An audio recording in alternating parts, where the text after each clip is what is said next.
Hello, and welcome to another edition of the Defender's Blueprint, our cyber version of a fireside chat.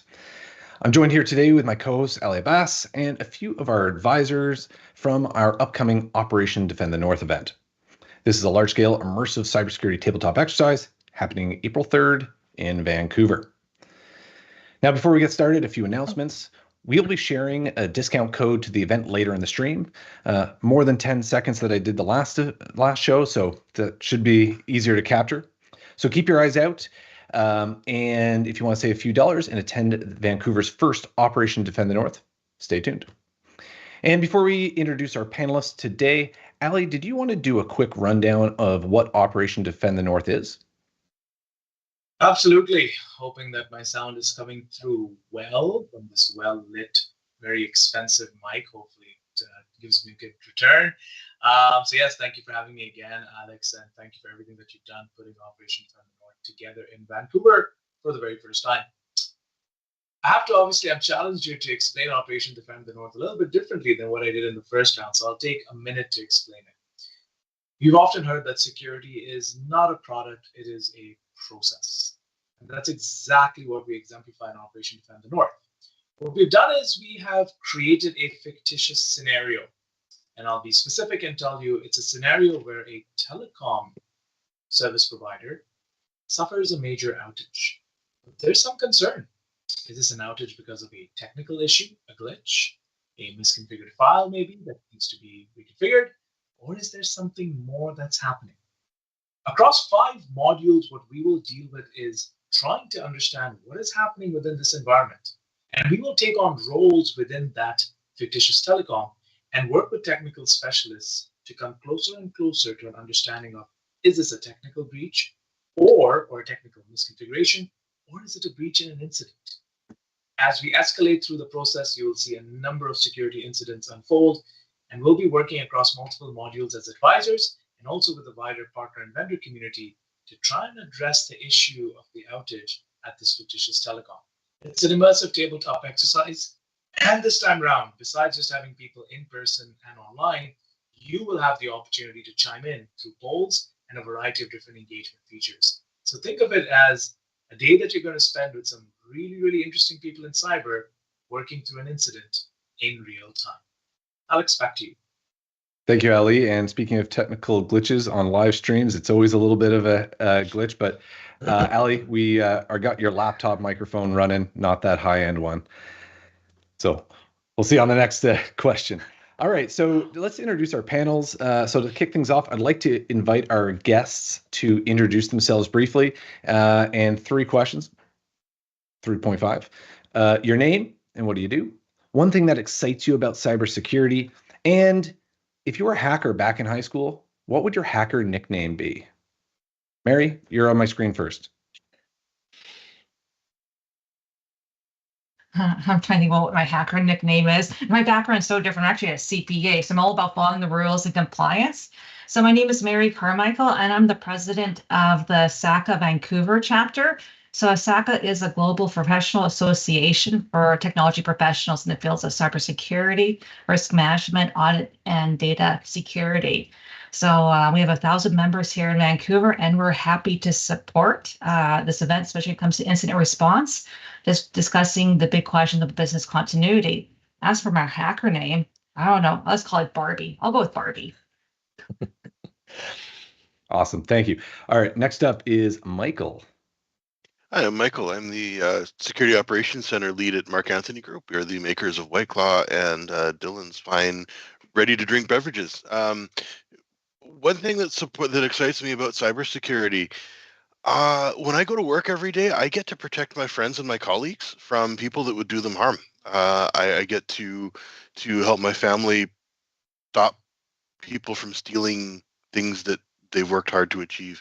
That gets me going. If I was a hacker in high school, what would my nickname be? Oh, I don't know. I had a lot of nicknames in high school. I can't repeat them here. I'm going to take a pass on that one. That's fair. That's fair. All right, over to Darren. Excuse me. Good morning, everyone. My name is Darren Young. What do? I am a teacher of cybersecurity here in Burnaby, BC, just a suburb of Vancouver. And I've been doing that for the past 5 years. One thing that excites me about cybersecurity, I think it's something that you never know what is around the corner because it changes and fluctuates and yeah, there's so many different facets of it, and yeah, that's something that always keeps me on my toes, especially when I talk to my students about it. And if I were a hacker back in high school, I won't say if I was or wasn't, but what would my hacker nickname be? I would have to go with the pseudonym that I've had since elementary school. So if you see the pseudonym Penfo around, I'll let people figure out how it's spelt. That would be my hacker name. Awesome. Like the roofing company, Penfold? No, Penfo. Oh, Phonetic Penfo. Okay. F-O, faux sound. Yeah. There's a roofing company that is on every radio station. Yes, advertising it is a Canadian company, and we're familiar with that out here in Vancouver as well. Awesome. Next up, Maddie. Hey, name is Maddie, the CEO founder of CyberX. I have the honor and privilege of being around all of you amazing folks. What do I love about cybersecurity? I think it's the human element. That's a big one for me. To be able to take that humanistic approach, especially when it comes to social engineering, and then translating that into gamification, hence Operation Defend the North. A name that I went with was 313. I still use it every once in a while, so that's what it is. Thank you very much. And last but not least, TJ. Hello, everyone. Yeah, my name is TJ Odubeson. I am happy to be here. Yeah, what I do on a daily basis is to ensure that I help protect people. I help protect resources that have been given to us by Mother Nature, and lastly, I help protect environment. So I'm very excited about cybersecurity because this is a huge responsibility to ensure that our land, our people are protected from threat actor, and at the same time our economy continue to grow. If I'm going to talk about my ACAS name, I usually love to use the word encoded, so I would think creepy encoder will be my ACAS name. And yeah, I'm very excited to be here. Awesome. And last but not least is Roshan. Can you do an introduction? Hi, yes, of course. So my name is Roshan. I'm a tech at cyberattack. So that entails, managing and helping the out of the different exercises and that we do. One thing, or actually two things that excites me about cybersecurity is one is staying one step ahead. You kind of feel like you're in the know. Um, and then the collaboration aspect. I love that there's so many different events where we get to learn from each other. Um, and then a pseudonym for hacking. I was in high school. I found one recently that I kind of liked, but I don't know if it's original. It's Dadofang. I liked that one, but Awesome. All right, and let's get into it. I was going to say, what excites me is the challenge of, not necessarily the whack-a-mole game that we perpetually play, but the challenge of solving problems and especially complex ones. And for my hacker name, I'm going to skip that one as well because that's part of my life that is ideally not on any more hard drives anymore. All right, so the first question I want to get into is incident response capabilities and really where to start. So like fire escape plans, having an incident response capability is no longer a nice to have. It's table stakes for any digitally enabled business to reduce the blast radius and increase the business's resilience. And on my YouTube channel, I've been experimenting with the YouTube Shorts, breaking down different aspects of the incident response lifecycle. That is prepare, detect and analyze, contain, and eradicate and recover, and lastly, post-incident activities. And I've been doing that in 3-minute bite-sized chunks. So as you can imagine, these videos resemble a clown car of information.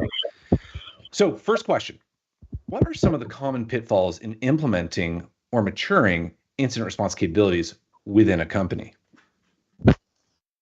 Anyone want to go first? Mary. Oh, I was just thinking, it's more bringing the business along in terms of why we need to do that exercise. So how does incident response help in terms of mitigating any type of disruption, especially in terms of unauthorized breaches, having your services unavailable? So now I think it's good to highlight that these breaches will actually cause an impact at an organized level. So it's like, how do you facilitate that conversation with the executive team and also senior leadership, but the need for this function and also the reporting, because now depending on your sector, you will need to report on your business continuity plans to the board of directors and also the audit committee, because now it's listed as an enterprise risk. So I think the biggest change I found is now getting the business more involved, but also it's a team sport. So when you have these exercises, you have to bring everyone together from legal to the executive to IT to comms to risk. So how do we support each other as a team going through this exercise to protect the organization or mitigate the risk of a disruption? Awesome. And you're totally right. SEC brought in rules a few years ago that forced companies to level up and describe how they're doing cybersecurity, and incident response capabilities as part of that. And we're also now seeing that with a mandate in Alberta that all energy sector will need to have a very similar security management plan that would include incident response capabilities. Who's up next?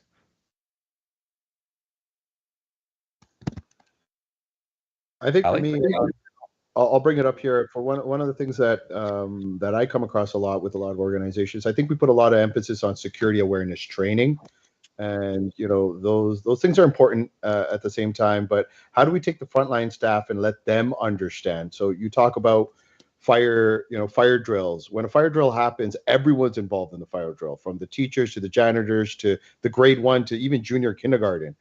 And how do we get them involved? So how do you get frontline staff involved? How do you get the whole organization holistically involved, including third-party vendors, etc.?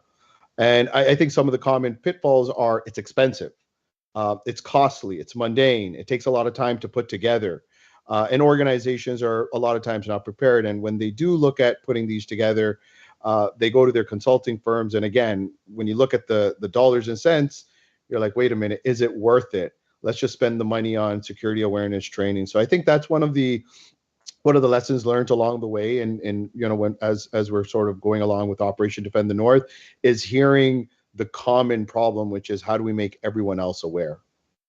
Awesome. And at the end of the day, like, awareness is about improving awareness of the business's executive layer of what bad day looks like. And if you think anything cybersecurity is expensive, they don't know what the expenses of a catastrophic impact to the business.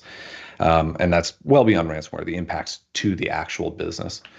Ali, you're up next. Yeah, hopefully I've got the right mic now tuning in and you can hear crispy. Love it. Love it. All right, fantastic. I'll take a minute and a half and tell you my perspective on this. I get it. There are pitfalls, there are challenges with creating a good incident response plan and getting your teams ready.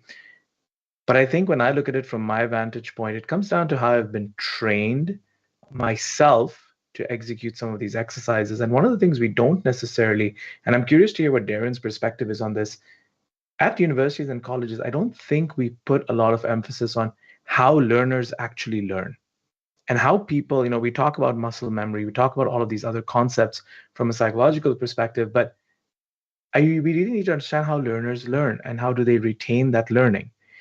With training over the last couple of years in AI, ML, and when you start writing models and you start seeing connections and neural nets, etc., you begin to realize that you have to really take into account how people learn things and then how they execute and how they remember on it in different contexts. That's not an easy challenge to overcome. And as security professionals, we say, yeah, we have security awareness. Oh, we did a tabletop. But what did they actually learn and what did they remember? That's my challenge right now. Fiscal and financial realities is an obvious one for everybody. But that thing about how I think about my audience and how I think about my team members and how they take in information, that's a gap that I have. And Operation Defend the North, to a degree, helps address some of those gaps, but there's always more. Awesome. Over to Darren. Yeah, excuse me. So for me, one of the things that I tell my students right away when I introduce cybersecurity and start talking about that is the weakest link in any system is always going to be the human. We make mistakes and we're the ones that falter. And for me as a teacher, teaching high school students, I just want them to, that's one of the things that I want them to remember. So definitely training the individuals, training your staff, training the students is really, really important. Back to Ali about students learning and what they remember. Sometimes a lot of important learning and remembering is actually done through failure. And what I try to provide is a safe place for them to fail, where the stakes are high, so to speak. Yes, it's their grades and their assignments and their exercises, but nobody's going to lose $500,000 or $1 million, or nobody's going to die if something they don't find the bug or the breach, but it gives them a chance to experience it and learn it. And sometimes some of the challenge that I give them, especially with programming, when I teach them programming later on in the year, about around now, late spring or early spring, late spring, towards the end of the school year, when they're working on a programming problem, and because of my experience, I know what the I look at their code, I know exactly what their problem is, or maybe it takes me a few moments to look through it and see what the problem is. I'll basically say, yep, I know what it is, and just get up and walk away. I want them to feel that pain of trying to struggle through it and to solve it, as well as when they do find it, they're going to remember it that much more because the answer wasn't given to them. Nowadays, with AI and stuff like that, you can put the prompts into an AI system and it'll spit out the answer. And it's too easy sometimes. Well, I want them to have that perseverance, that struggle, so that they do learn and that they do grow from it. And I think that's an important aspect of learning that students and everybody needs to know. Amen. And the dogma of you have to know everything in a body of knowledge just doesn't scale in our world. Yeah. And really, the skill set is knowing how to solve those problems. And a concept from Ray Dalio is failing well. So being able to know how to handle failure and use that to get to the actual destination is the strength. It's not memorizing a 3-inch thick book. It is knowing that book exists and where that information is. TJ. Yeah, it looks like my mic is still muted here. Can you guys hear me? You're coming in clear. Oh, sweet. Yeah, for me, it is no brainer that incident response capability is one of the best control that an organization can put in place. And I can tell you that I've seen a lot of organizations have very good controls in place, but they never pay attention to their incident response capability. And as you all know that no matter the control we put in place today, definitely the bad guys are still going to find their way in. It's a matter of when they are going to be in, not if they are going to be in at all. So it is no brainer for organization to pay attention to incident response capability, making sure that they've got their preparation in place. And this also aligns with what some of the speakers here have said about learning. If you are putting in a very solid incident response capability for your organization, the learning part is very key, because you can have all this fancy plan put together, you can have all this beautiful team set up. If they do not practice that plan, when the time comes for them to respond, it's going to be a struggle, because they have not built muscle memory to rehearse, plan, and be readily available to respond to incidents. So it's, like I said, it's very, very important for organizations to build this capability, because they are going to get hit. And when they get hit, it is how much preparation they have put into building their incident response capability that is going to determine how quickly they are going to get out of, that incident. Thank you. Awesome. Plans are useless, but planning is indispensable. I'm going to jump to the next conversation starter here. The Blue Team Existential Crisis and Business Resiliency. But first, I can just take, just 30 seconds. Sure, jump in. One thing that I've really begun to appreciate about these incident response plans is the element of surprise. And I have, in the last 3 months, introduced a scenario with nobody knowing that it's happening. And I can tell you that the results have been terrible in many cases, because again, you have to play with the context people are in. And what has really changed for me from an incident response and planning perspective is dealing with social engineering related incident response exercises. It's funny how you can buy a FedEx costume for $20 from Amazon and then get access into an office and the stuff that happens after that. So that element of surprise, that element of creativity now, and frankly, I don't put that onus on a third-party vendor coming to me and doing it for it. I think as a lead of a team, I have to embody that. It's a big pressure, but I think that's the future of leadership in security. Awesome. And we thought that that was your Halloween costume. All right. So let's get into the next topic, the Blue Team's existential crisis and business resiliency. But first, we're going to post up the discount codes to attend Operation Defend the North, both in person or virtually. So I think it's up here or down here, but we'll leave it up on screen a little bit longer this time so people can type it in and get their tickets. So last year, after a real fascinating conversation I had with a wildfire incident commander, I coined the term the Blue Team's existential crisis. And that's because at face value, our roles were really similar, but there was a very stark difference. Wildfire incident commanders accept the limited resources they have. They accept things will burn, and they really focus on limiting the blast radius and recovery efforts more than trying to stop the fire. Now, whereas the Blue Team, based on our schooling, our training, our certifications, and all that badass marketing that we all know and love, it's given us the impression that if we put another dollar in and spend a bit more time, we can stop those bad guys. But that's a fallacy because we haven't, we can't, and we likely won't. And I know that is a dire statement, but it is sort of true. And that's really where I came up with that epiphany of the Blue Teamers crisis.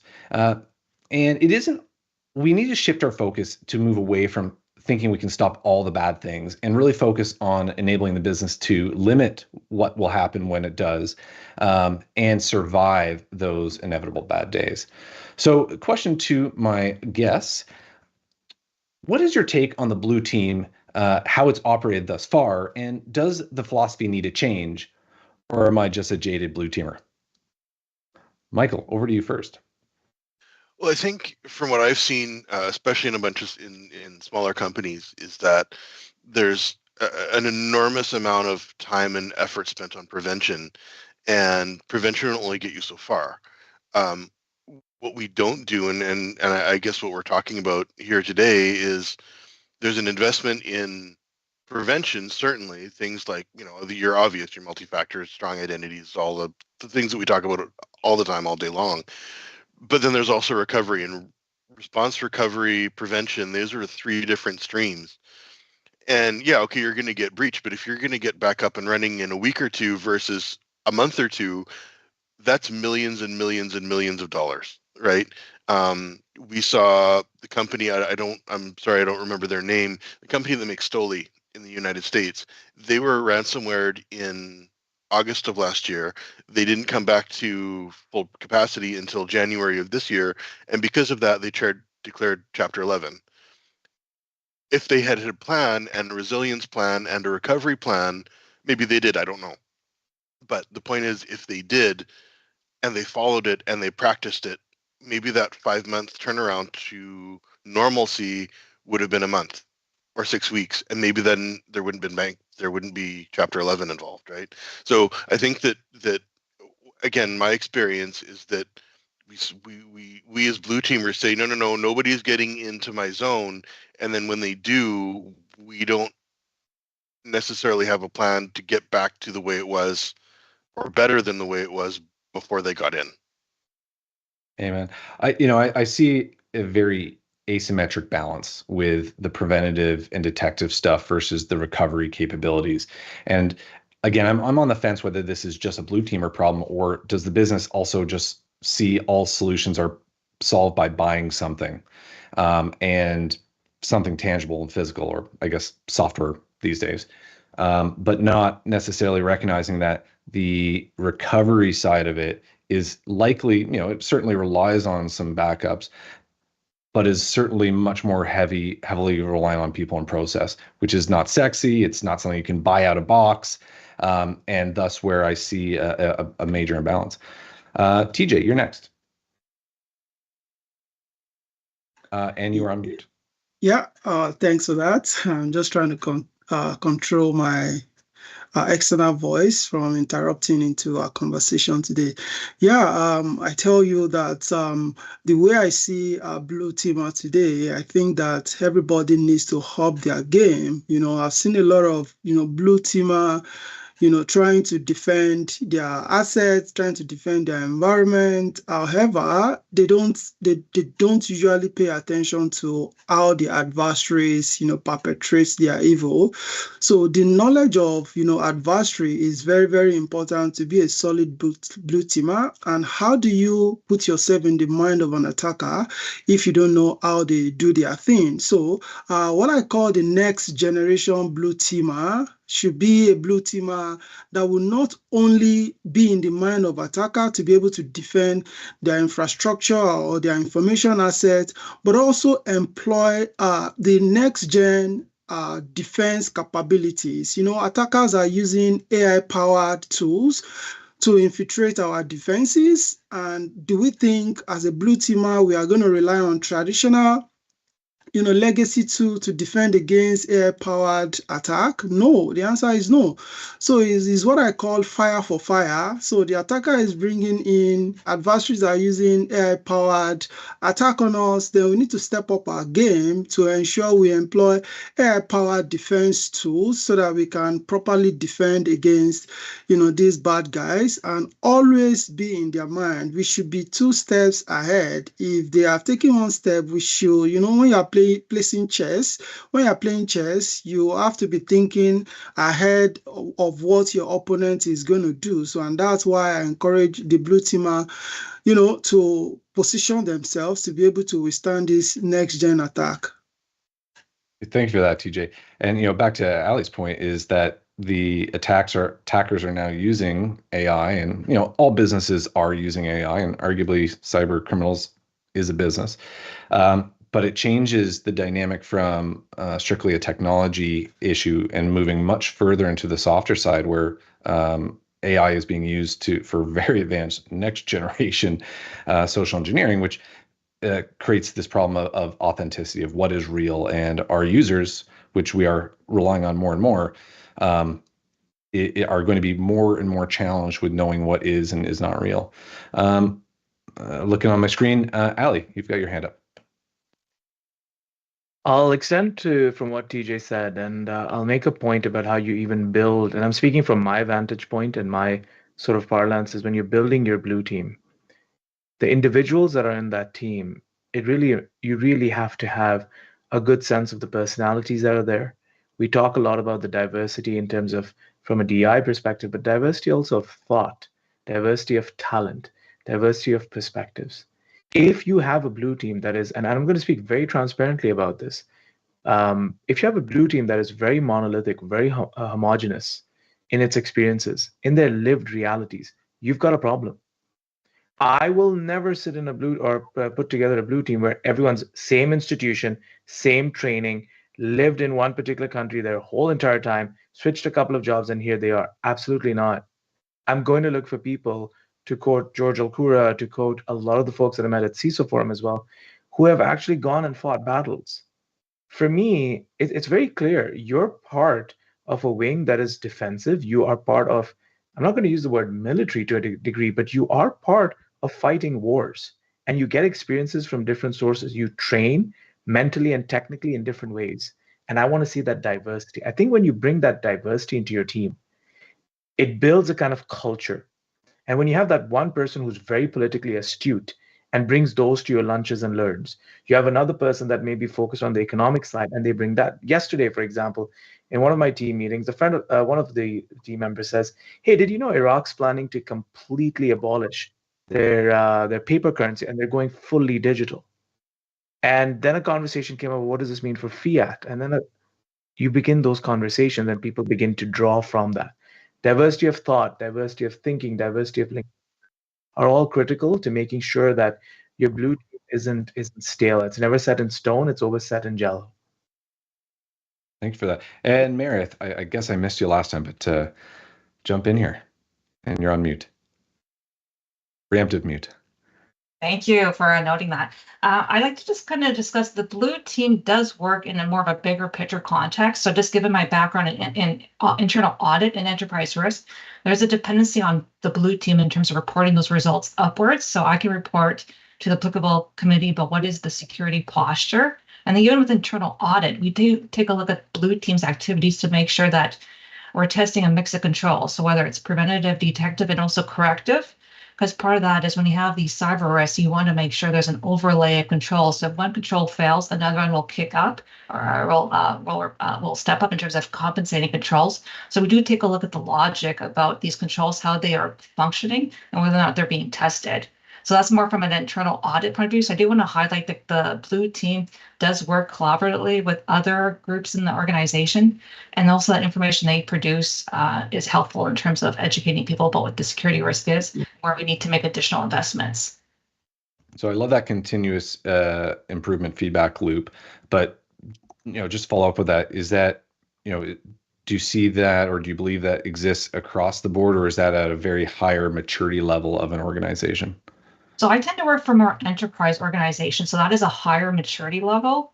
So part of that is usually you have a risk committee when it comes to cyber risk. So that gets reported and there's a risk score. And then that influences once again the budgeting process for cyber investments. So that is that's more of the, I call it the gold standard or a leading industry practice. So that's something to work towards. But then the challenge is, let's say you're a small organization, are you able to afford a Blue team? How do you provide that service? Are you gambling, hoping that since you're a small, maybe like a car dealership, that no one's going to hack you? So that's where you kind of have the gambling. I remember a long time ago, I attended a meeting where someone made a comment saying, as long as we're not the slowest runner among the group, the bear will not get us. So I thought that was interesting. A bear chasing people. As long as we're not slow, we're fine. But I'm not sure if that's the mentality anymore. So you need to assume breach. And part of that is providing resources to small and medium businesses in Canada to help educate them. And also, like, what does good cyber hygiene look like? Thanks for that. Over to you, Maddie. Yeah, I think I think it's a great question about crisis and awakening. I think we're on a evolution of awakening. And what do I mean by that is, I could buy all the fitness equipment. If I don't know how to use it, I'm not going to look like Arnold Schwarzenegger. But at the same time, if I don't know how to use those equipments properly, I'm going to injure myself. And so, yeah, you can have all the tools, and it's kind of touching a little bit of Ali saying about the mindset, right? Defending is not just a skill, it's really a mindset. I mean, you could take any system and power it off, throw it in a concrete wall block and have guards protect it. That's the only way you're going to really secure a system. And the color blue has different shades to it. And I think one of them, the most important one in this awakening, is the recovery and how to survive. And so for me, blue teaming is not just, the defense, but it's really helping how to survive and recover from what is going to happen. I appreciate that. And I think the modern version of Blue Team really does have to focus on that recovery. And again, maybe I'm just a jaded Blue Teamer, but I do feel that if you wear that title, you are so focused on preventative and detective, and not really recognizing that recovery piece, that business continuity piece, should start falling into that category. But yeah, zooming out to all the tooling that is sold on the internet and advertised in airports, is how much of that is actually even close to a recovery capability, and you don't see it. And just using basketball as an analogy against defense again, right? Scottie Pippen said it the best offense is the best defense. Sometimes you're defending when you're up, sometimes you're defending when you're down. It's really, the time that we're talking about this is when you're down. How do you defend when you're down to help the offense? And so I think that's the awakening, I think, that is coming. And our teams are changing quite dramatically as well. Awesome. So do we think that, I call it like an absolutism of we must secure all the things. Is this just a technical Blue Teamer problem, or is this still sort of at the business level of what they're looking at when we talk about cyber risk?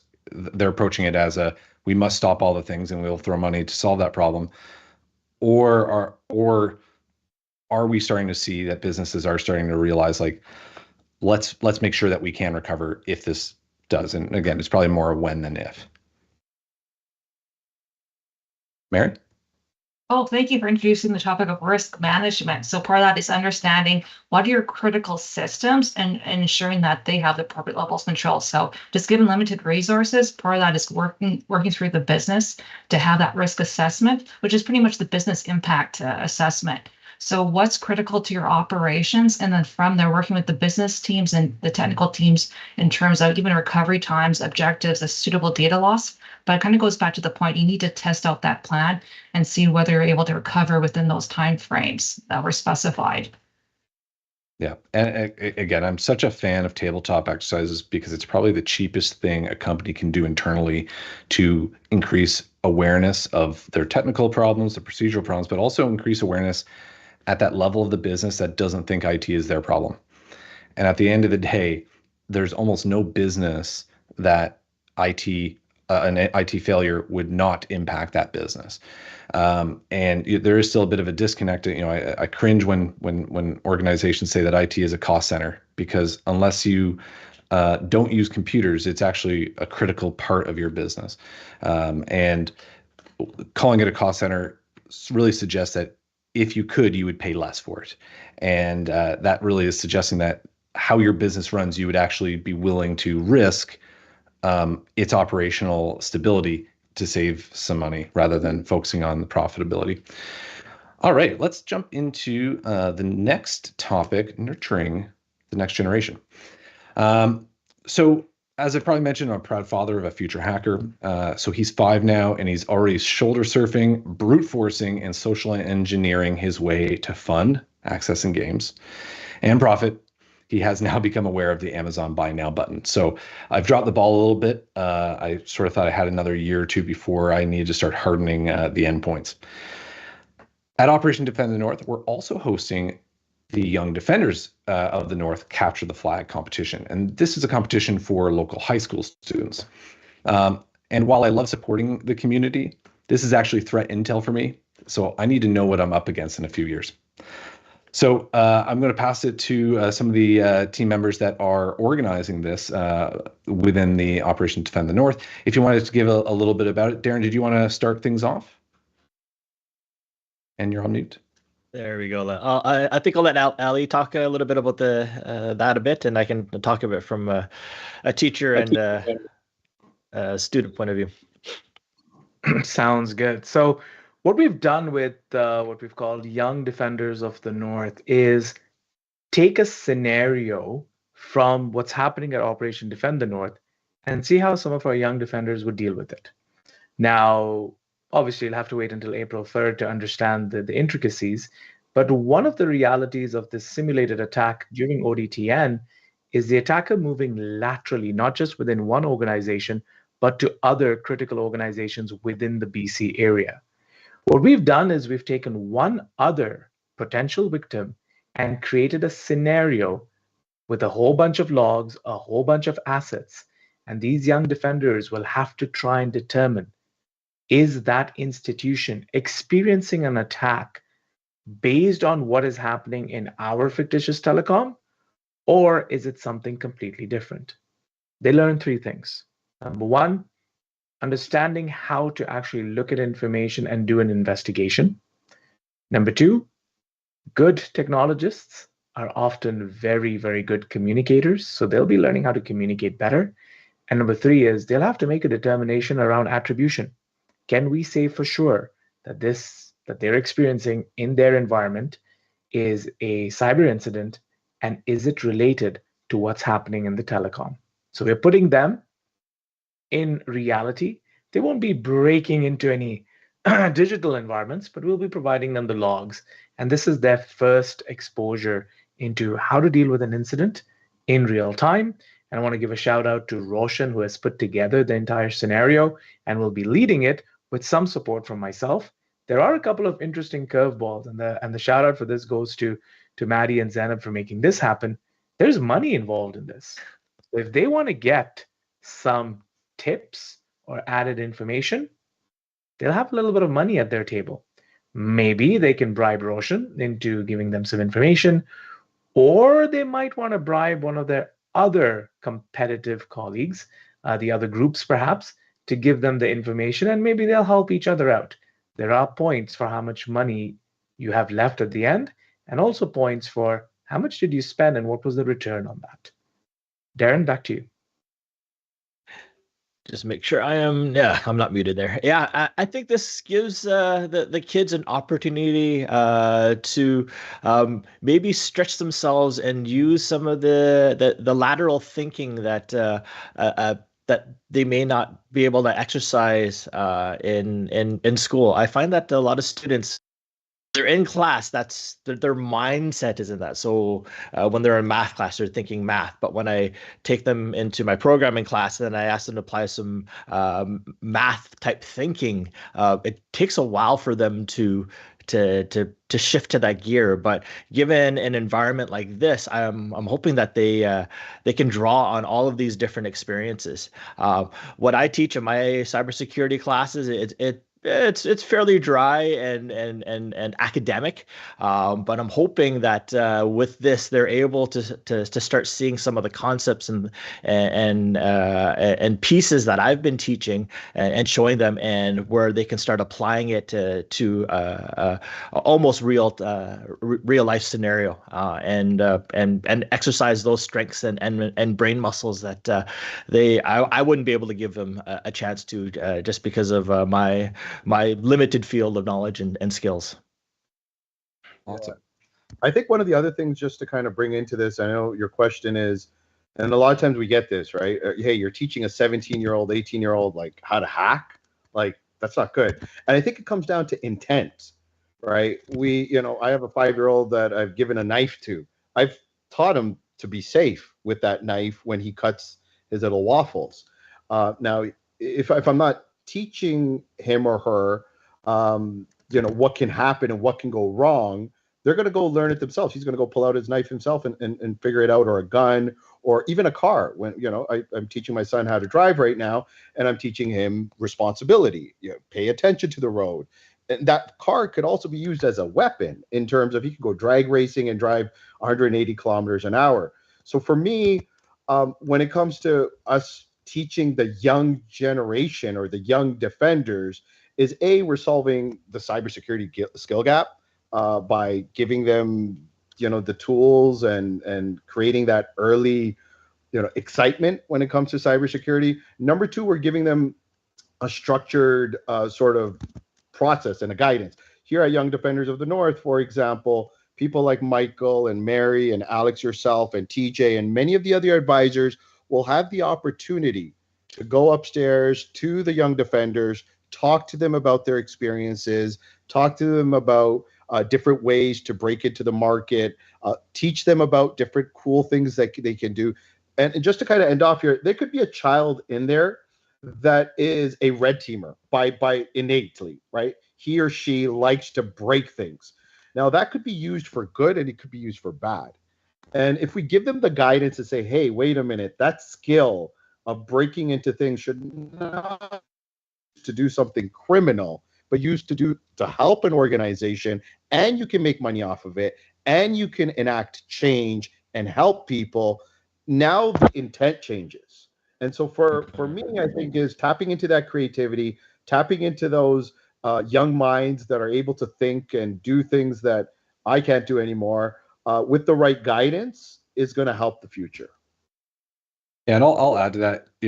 Again, I've run B-Sides Vancouver for a number of years with Capture the Flag, so I like to wear black hoodies. But it's always this balance of giving them as Maggie said, the knife without the sort of context training and potentially discussion of ethics, morals, and laws. First, I think the Defenders of the North is really sharing something that is on the blue team side, which gives them an actual marketable skill that is likely going to be one of their first jobs. Red teaming skill set is interesting, but not necessarily what you're going to jump into right out of school. But yeah, again, I'm torn with that, because there's at a certain age where you're teaching them skill sets that they don't necessarily contextualize the consequences. And it's where is that line? And I think the programs that Darren's running really help them learn those skills, but not in an isolated environment where they can use those skills for bad, but recognizing that's what they are and this is how we defend against it. Darren, jump in here. Yeah, I was just gonna mention, like, usually one of the questions I get early on in the beginning of the year is my students ask, "Hey, Mr. Young, are you going to teach us how to hack?" And I kind of answer no, like this, because the skills that I'm teaching them, whether it's in programming or cybersecurity and the tools that they're learning and things like that. I'm teaching them as a skill set for cybersecurity, but also these skills can be used for hacking. And yes, there is an ethics behind it. I want to give them a right frame set to think about it and the ethics behind it. One of the things that I joke with when I teach my programming class is I tell my students, me personally, I have a vested interest to teach my students how to program well. And they ask, why is that? And I said, well, it's because I don't want to die. All right. The students that I teach, they're going to be writing the software of the future. These are the leaders of the future. So I don't want the plane to fall out of the sky. I don't want the software to crash or the medical equipment to become breached. So I give them that challenge at the beginning, because even though right now they're young, they're kids, they're having fun, they're learning these things. I want to plant that seed in the back of their mind to think of a bigger picture of what's going on. And I've been fortunate to be at this game for 20 years and teaching high school kids about computers and cybersecurity and stuff like that. It is a scary software-defined future we have. Over to Mary. I think we need to change the optics of hacking, because hacking to me is all about testing control effectiveness. So to me, it's actually a good thing. So as an accountant, I'll share a secret with you. We try to hack into our own accounting systems. We try to see the logic, see the internal controls are in place, who has access. So when you give accountants, here's your new financial system, we attempt to break it. So I think we just want to make sure that the controls are in place or working as expected. So hacking is a good thing because it protects the organization. And I do want to highlight Darren's comments about the skills involved. So I think it's important to highlight this is a team sport. So when you have these hackathons, you have to work together as a team. So and how do you share information? How do you coordinate? And also I do like to highlight just the problem solving. And then afterwards, at the end of this exercise, presenting the results in terms of how do you communicate the results of your approach and the effectiveness to a group. So I think that's a key skill. And lastly, just to wrap it up, I do want to highlight Canada has a national cybersecurity strategy that was released back in February.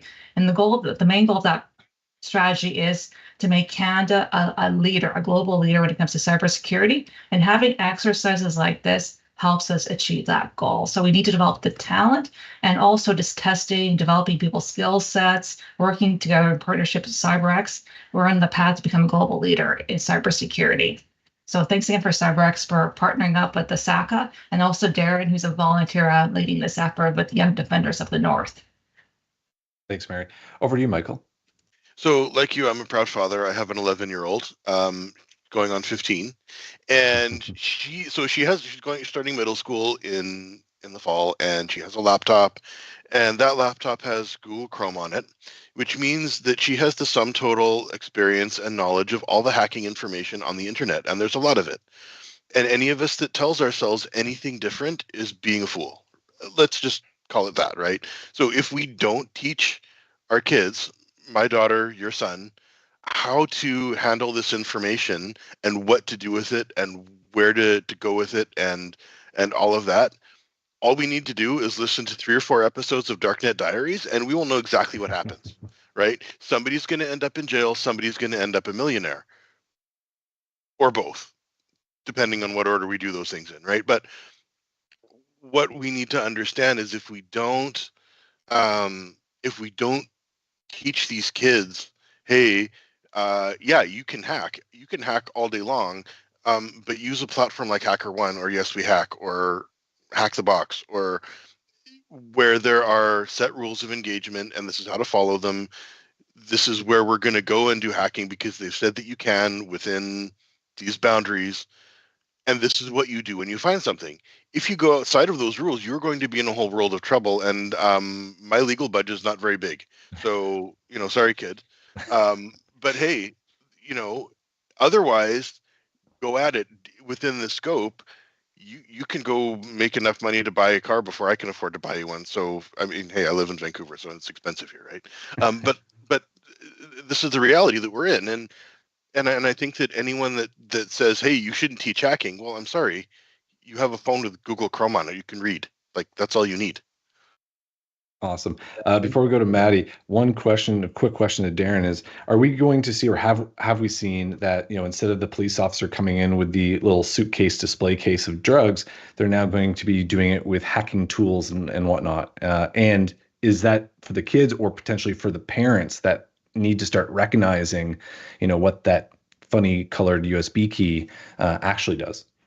Yeah, these are cyber tools. These are cyber weapons. They can be used to do quite a bit of damage. I bring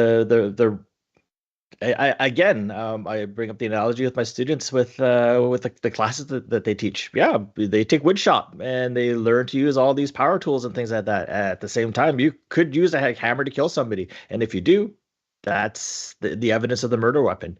But yeah, for the kids, just letting them, like I said, I want to give them space where they can explore safely. I can share a little bit more about that, but I'll let Maddie talk about that first, for his comment first, and then I'll come back to what I want to do. No, I'll be very quick. Just one of the most powerful things I tell young people, especially when they ask, hey, are you going to teach us hacking, is yes. So I take a completely different approach. And the letter that I share with them is the letter from Mark Zuckerberg to his investors. And if you look at where's Facebook located, if anyone knows, where's Facebook located? On Hackers Way. So if you ever get a chance, and this is for the audience out there, Google Mark Zuckerberg Hackers Way, and you can read his letter. And it kind of touches a little bit what Mary said, which is, hacking is not just, there is a negative connotation, right? But it's about testing boundaries, really, in a nutshell.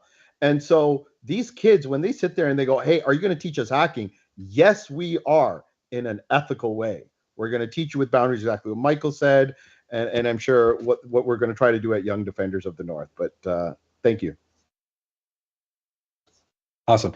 Darren, is your hand still up? Yeah, my hand's still up. I'll bring it. Yeah, one of the, I'll just share a little anecdote. I'll try to keep it brief. Long story short, last year I had one student entering in the program, a little bit on the outside, had issues with attendance and whatnot, but he was interested in computers, really, really bright kid.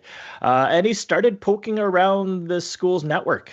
And he was very forthcoming and say, hey, Mr. Young, I found this, I found that, I did this, I did that. And I said, okay, hold on. Before you get into trouble, what kind of information have you found? And I said, basically, let's go talk to the principal about this. So we did, and he brought it up to the district principal. And what I kind of proposed to the district principal, of course, within reason, I said, would it be reasonable, would it be okay for this student to use these regular file explorers and not really active hacking tools, but just poking and prodding, and have him present a report to you of his findings. And my gist of that was, again, for an opportunity for him to learn, as well as the opportunity for the district to find out. And long story short, he went for grade 12 students here, they have to present a capstone project as part of their graduation requirement. So I said to the student, make two versions of your capstone. One really, really, really dumbed down that you got to present to your peers because they don't really need to know all the details. And another one that you can present to the district principal. Basically, he had presented it to the district principal.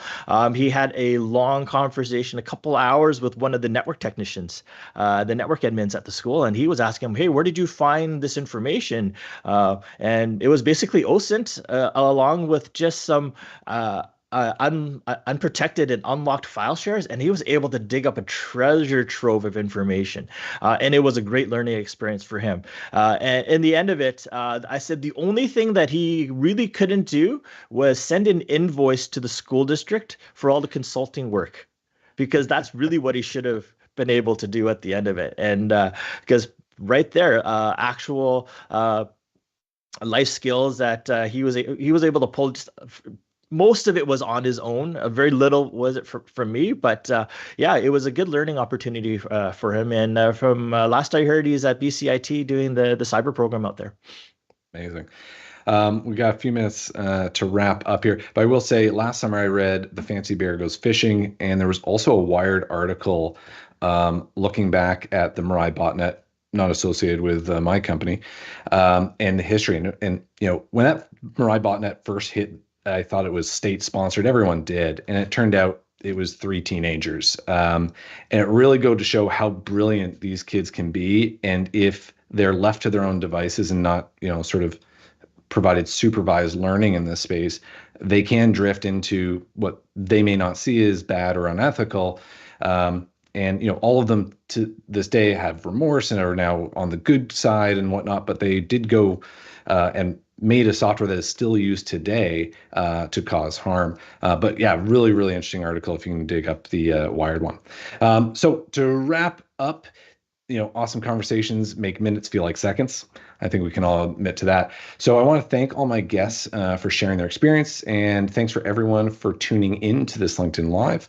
Operation Defend the North is happening April 3rd in downtown Vancouver, and this is the first of its kind in Vancouver and not to be missed, but CyberX has been doing this for several years now. And what you can expect is experience an immersive live-fire tabletop exercise, learn from some of Canada's cyber thought leaders, and rub elbows with fellow defenders. So please visit cyberx.org, that's SIBERX.org, to learn more about the event and use the discount codes from this live stream to scoop up a ticket before they're all sold out. And with that, stay resilient, stay secure, and keep defending the North. Thank you.